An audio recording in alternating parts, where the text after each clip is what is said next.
And now, the Honorable Senator from Oregon, Wayne Morse.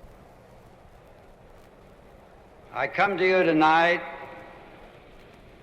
to tell you that I move and have my being in political circles, and I know that a meeting such as this and similar meetings that are being held across this country, large and small, for every community discussion of this great crisis, let me say, sends its wavelengths to Washington, D.C.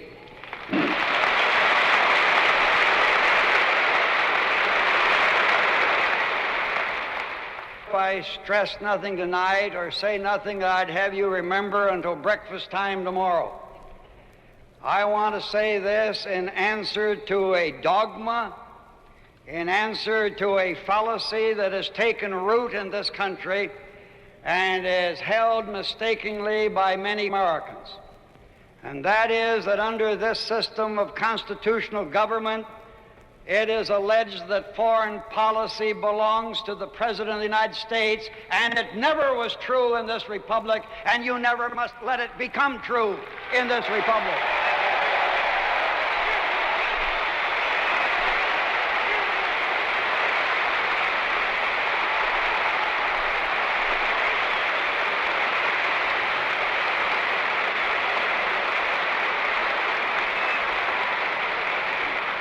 If you are going to carry out your responsibilities of citizen statesmanship, then never forget that under our constitutional system, our forefathers declared that foreign policy belongs to the American people and not to the President of the United States.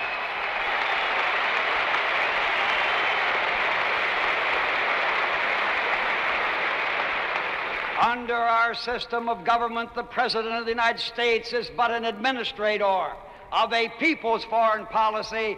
But if you're going to have an intelligent, sound foreign policy, your government must give you the facts about your foreign policy and not conceal it from you.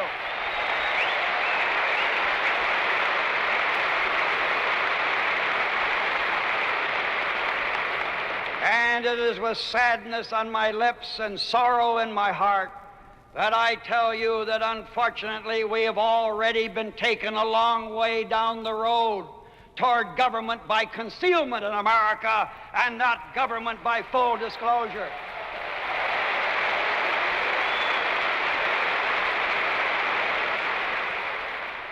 If the United States thinks that it has a right to move in anywhere in the world where a contest in any country takes place over the form of government that they're going to have, we have neither the manpower or the economic resources to be the world's international policeman against communism.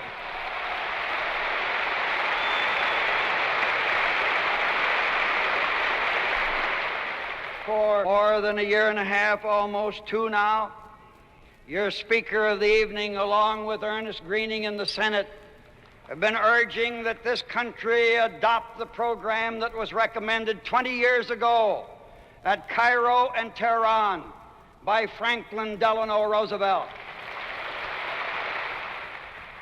He proposed 20 years ago that an international trusteeship should be set up for all of Indochina because, as he pointed out in that conference, colonialism in Asia by Western powers was dead, and the Western powers ought to recognize it.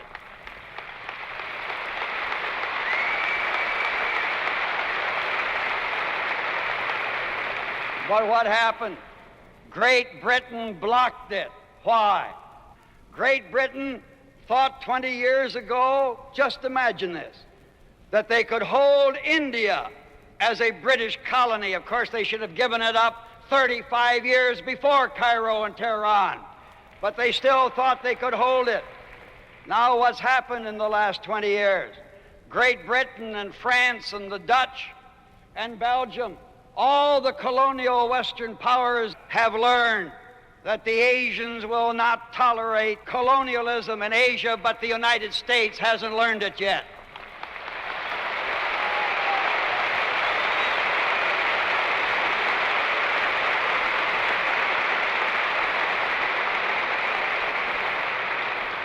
Today, your government has openly announced for the first time officially that American troops are now going to be sent into combat in Southeast Asia.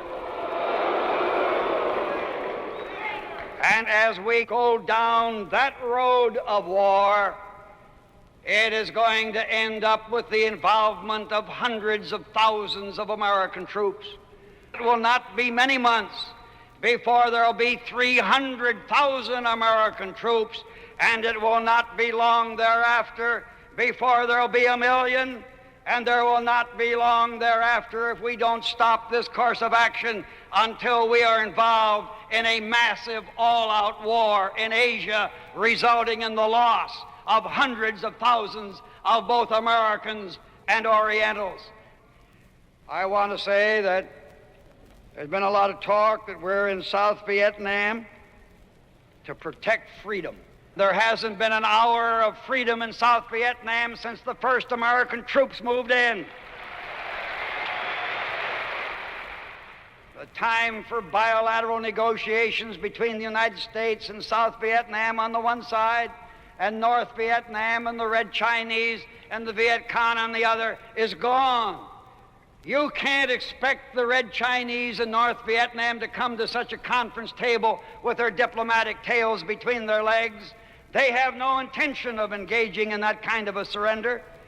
But I think if you could get the United Nations to head the table and call the conference and make perfectly clear that they're going to seek to lead the combatants to an honorable, a fair, and enforceable settlement, the only way you can substitute the rule of law for a continuation of a jungle law of war in Asia is for us to get to such a peace table, and you've got to have a neutral third party at the head of that table, not either side that is engaging in the war. And that's what I'd like to hear my president propose.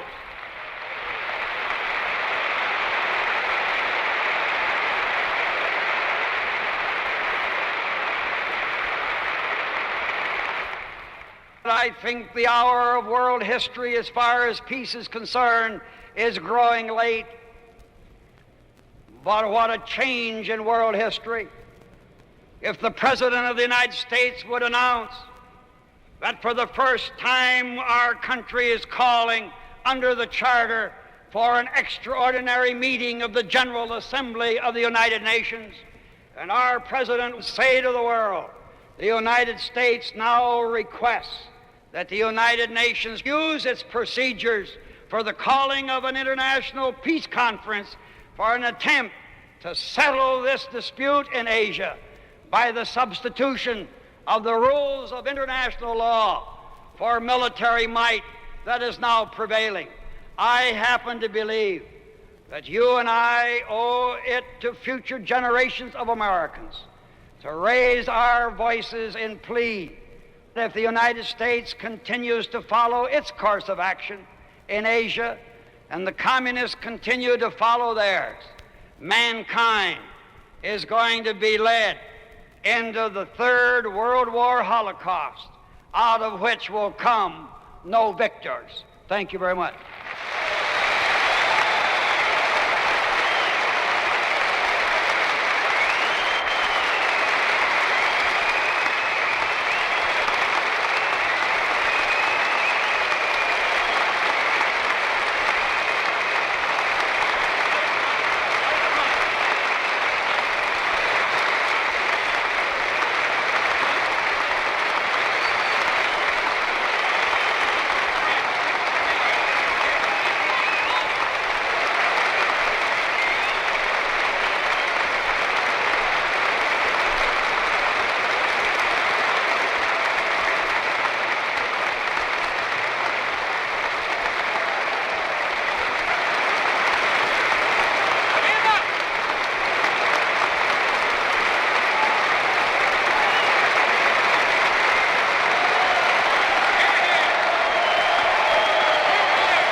Next, one of the founders of Sane, present board member, the recipient this evening of a standing ovation, Norman Thomas.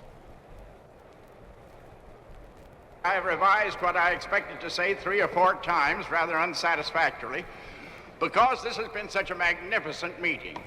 It gives me new hope for the country and for all of us.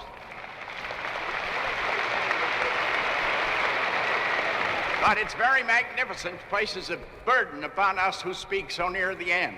Almost everything that's worth saying has been said, and said splendidly, and I want to endorse it from the bottom of my heart. But there are some things I want to call to your attention that haven't been said. This will not be much of a connected speech, but the things I have to say are important. Senator Morse has told us that today it was announced that American troops would be sent into the actual fighting in Vietnam. We all knew it was coming. President Johnson is quite sincere. Some of his speeches have moved me, especially on civil rights. There's great joy in heaven over one sinner that repenteth, and he's repented notably in this field.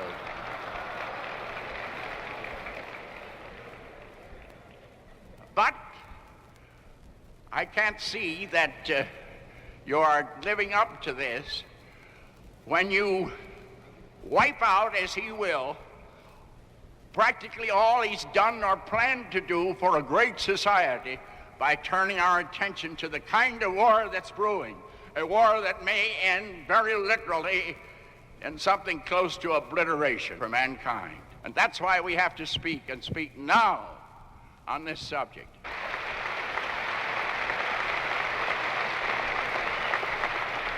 And now what about Vietnam? Well, you've heard from many people that there are various ways better than fighting to deal with it. I would take any or all of them, or a mixture of any of them. But again, I want to say to my good friend Wayne Morse that I've got a little bone to pick with you. When you said that the UN was your great hope, you apparently forgot that China's out of the UN, and that China is the most important element right there. And this notion that the UN represents the world when it doesn't represent China, except that defeated Chiang Kai-shek who represents the 7th American Fleet. You can't do business that way. Remember that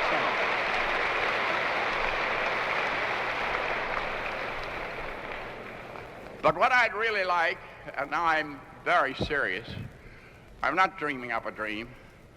I want to believe that the president means what he said in one of his greater speeches on civil rights, that he wanted to be remembered as the president who helped peace. And I said to him, Mr. Johnson, if you want to be remembered that way, you've got a wonderful opportunity. Now you're playing the role that the president or the leaders of every great power have played in history. Every vacuum of power sucks some new power in. Are we to be sucked in to the age-old story of struggles just for power? And if you say no, let me tell you what you can do, Mr. Johnson. You can say what you have not said. You will not say merely, I will negotiate, but you will say, I will cease fire. I will cease bombing. I will cease fire everything.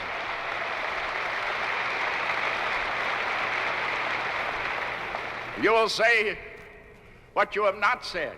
Of course we'll negotiate with the National Liberation Front. They're doing most of the fighting. You will say that, Mr. Johnson. I think you're an honest man, and you will say that. And I think it'll make a difference. You will not say you'll begin to bring our troops home tomorrow at 10 o'clock. You will say they will keep within their lines. This will be supervised by neutral nations, each side within its lines, to preserve some sort of order and prevent massacres. But immediately negotiations will start, looking to utterly ridding that area of foreign troops. And these negotiations must include everybody with a legitimate interest. I think the Geneva powers would be a good beginning, and the UN can help. But Mr. Johnson, you can say, whatever are the people, we've got to negotiate to end a war that's cursed Southeast Asia for 25 years. There is no liberty, there is no anything till you get that. Then say, Mr. Johnson, we will give our $1 billion or more. Then you can do a great work.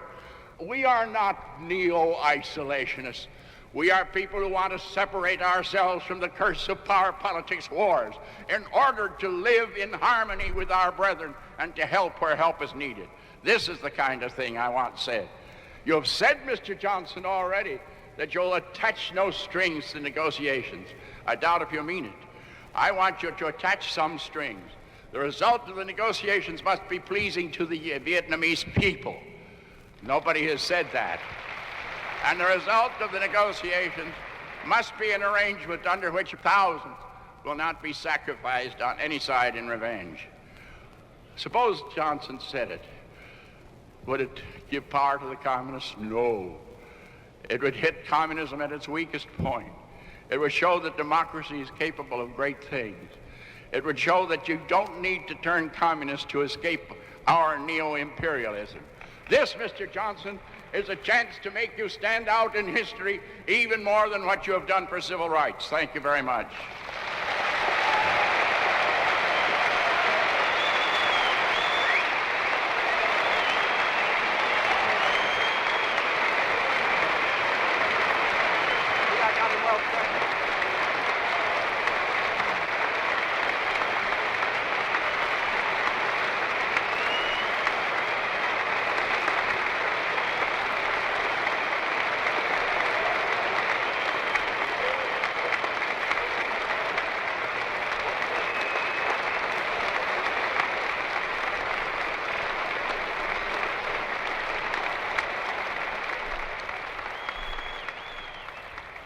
Co-chairman of Sane and advisor to mothers all over the world, Dr. Benjamin Spock. I think the path to the salvation of the world can be defined more simply still. Christ said, "Love thy neighbor." That means stop the killing. It means stop hating. It means stop the hypocrisy of saying that we only seek peace and that our hearts bleed for the poor people of Vietnam while we bomb their homes and bridges, burn their fields and villages and children. They have done nothing to us to deserve this barbaric cruelty from us.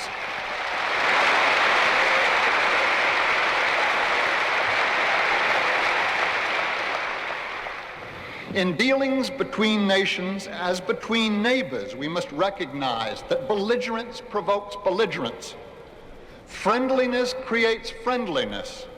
Trust builds trust. We have won all our official wars, and this seems to have convinced many of us that we are not only unbeatable, but right. It's revealing to read in newspapers the letters to the editor which state, "We must teach the communists a lesson in Vietnam," or "We should clean up the mess in Cuba," as if no one's wishes count but ours, and as if we have the right and the ability to impose them by force. Now our government has succumbed to such an unhealthy distortion of reality that it imagines dangers which don't exist, fails to see actual dangers which are truly serious, creates dangers that never needed to be.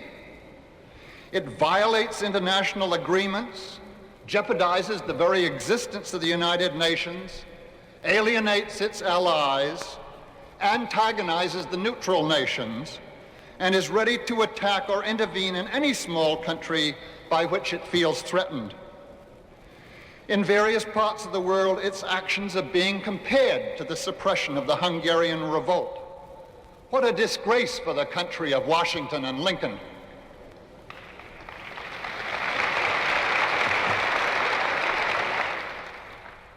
Indignation gives a certain grim satisfaction, but it does no good and gains no credit anywhere.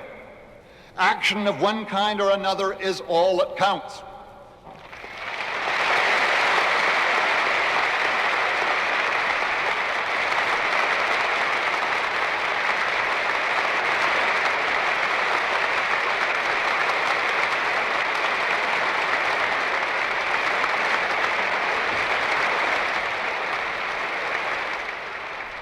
Robert Schwartz is a member of the board of National Sane.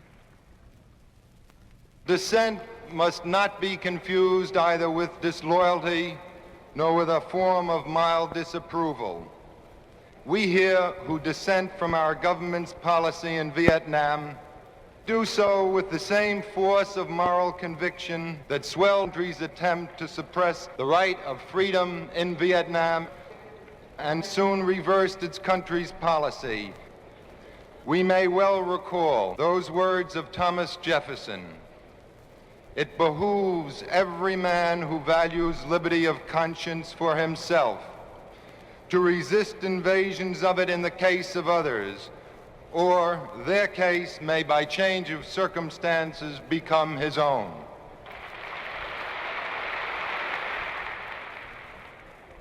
Mrs. Martin Luther King, Jr. Where my husband and I have lived and where we have worked, poverty and bombings are not abstractions. They are a part of the struggle of life from one day to another.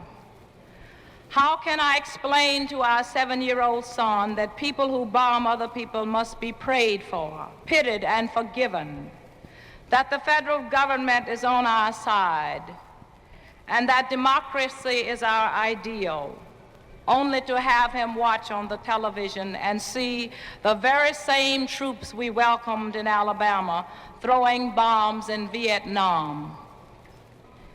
Have you often wondered, as I have, why it is that the same President Johnson, who speaks so eloquently for civil rights and who has been so moved by the struggle for the right to vote and the anguish of the poor, can be so callous about the Vietnamese and so apparently thoughtless in foreign policy?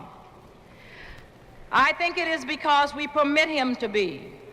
We have not yet educated the country or brought sufficient people into the streets so he will know where we stand on the question of peace.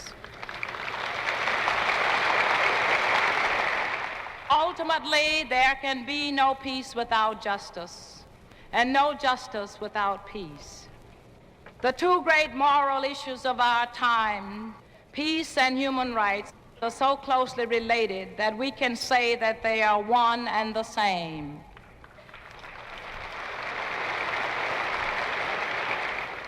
Too many men have died in Vietnam while the country grows poorer, the people starve, and democracy is stifled. We must begin negotiating now.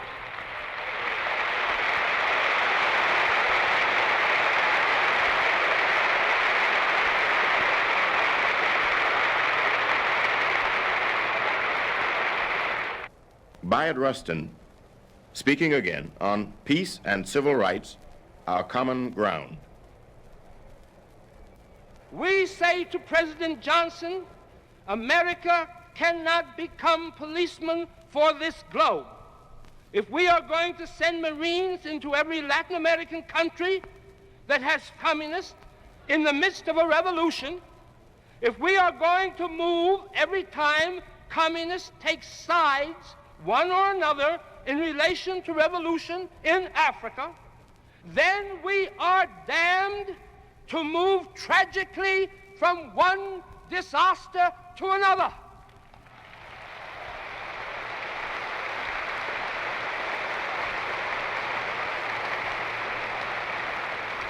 Not only will we have the wrong policy, but we will continue to believe that problems which are basically political can be solved with guns, and they cannot. Now, I am not an isolationist, my friends, but the fact is that the present war psychology which is developing in this country will begin to divert any planning and programs for uplift, for in fact, we cannot help people in Vietnam nor in Mississippi so long as this psychology prevails. This war psychology diverts the creative energy of our people, and it creates an infantile faith that biological agents and chemical warfare and crude power can in fact sustain freedom and democracy. The continuation of this fruitless war is a continuation of a psychology that will permit the American people to tolerate more and more poverty in this country and not less. It will permit reaction to spread in the name of patriotism. This psychology will force us to seek military solutions to problems that are purely political, as is being done in Santo Domingo, and it will divert attention and energy from the struggle for racial equality in this country. America's first need, if we are to dare to stand anywhere in the world and to speak of democracy.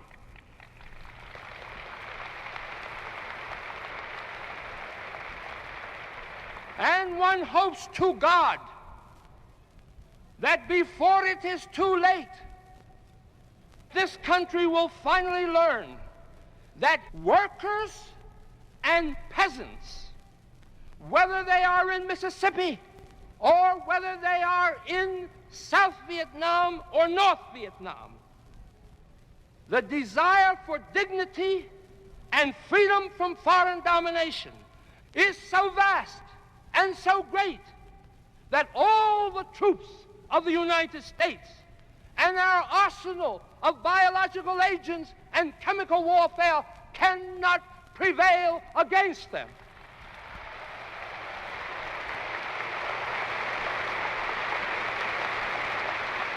In the year 1935, the Wagner Act was passed. But the courts continued injunctions against American workers until the sit-down strikes. Then the CIO got off the ground because of the sit-down strikes and the social dislocation. When women wanted to vote, Congress ignored them until they went into the streets and into the White House and created disorder of a nonviolent nature. And I assure you, those women did things that if the Negro movement had done, they'd have been sent back to Africa. The civil rights movement begged and finally went into the streets with the young Snickites and Corites and Martin King and sat down.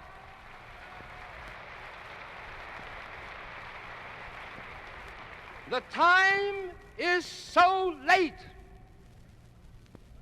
the danger so great, that I call upon all of the forces which believe in peace to take a lesson from the labor movement and the women and the civil rights movement and stop meeting indoors, but go into these streets until we get peace.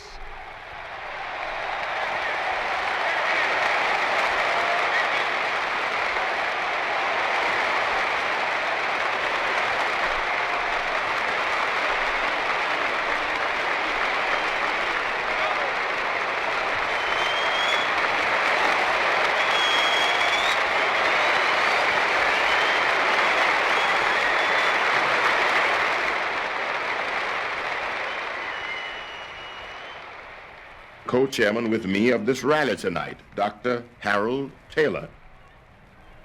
Following the rally, there'll be a march to the UN. Following Bayard Russ's notions of getting into the streets, we will. And the